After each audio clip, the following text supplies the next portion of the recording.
Eizu Neshech, DAF IN, sponsored the Nishmas Shalom and Esther Chana.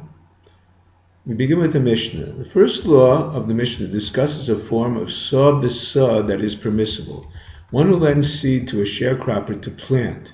The Gemara brings a brisa that qualifies the permit of the Mishnah until the sharecropper begins working.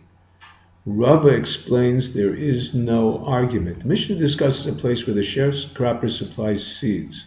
Instead, he offered to reduce his commission for the landowner to provide seeds, which even after he began working is not considered a loan, defined as saw b'saw, to be paid back later, but a restructuring of the deal.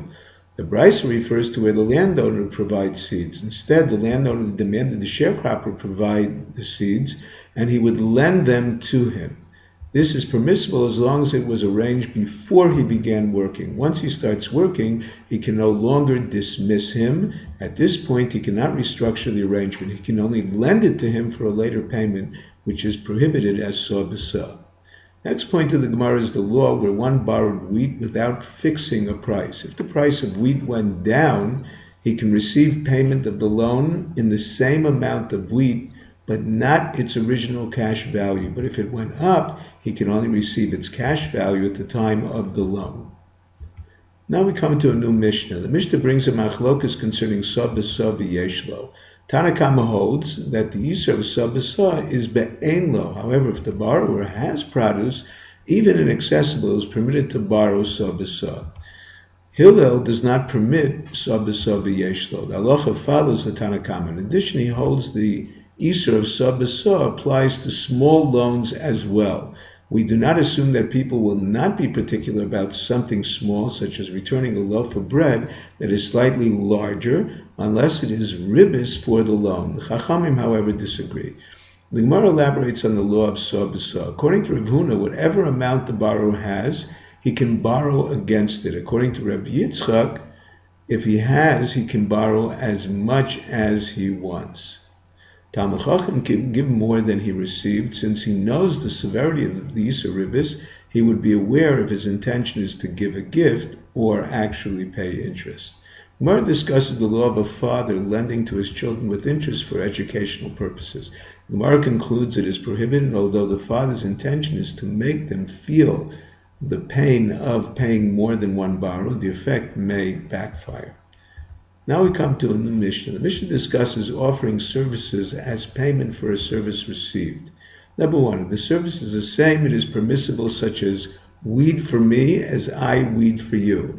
A different service, such as dig for me as payment for my weeding, is prohibited. One may be receiving more than the other. Number two, one cannot repay agricultural work done in the summer during the winter. Winter is more difficult to work fields. Mishnah defines what is RABBIS mukdemes u'cheres. RABBIS mukdemes, one sends a lender a gift stating, this gift is for a loan.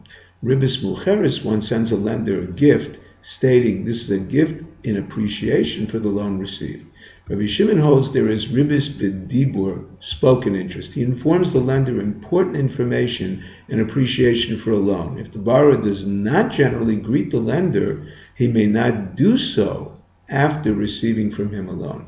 The Mishnah concludes stating the lender, borrower, the guarantor, the witnesses, and according to the Chachamim, even the scribe, all transgress the isur RABBIS. The lender violates 6 transgressions, the borrower 3. The guarantor and witnesses violate 1 if the lender would have given the loan without them. If not, they violate, in addition, as well as the lender and the borrower, who also violate this law. The lender knows the borrower does not have the money to pay, he must avoid him. Otherwise, it is like punishing him with fire and water, embarrassing him by causing his face to turn red and white. One who lends without witnesses violates and brings a curse upon himself. People will call the lender a liar, cursing him for disparaging a righteous person. One cannot lend without proof, especially to a Talmid Chacham, because he is engrossed in his learning. It is easier for him to forget the loan. There's nothing the courts can do for him, a person that lends without money, to get his money back.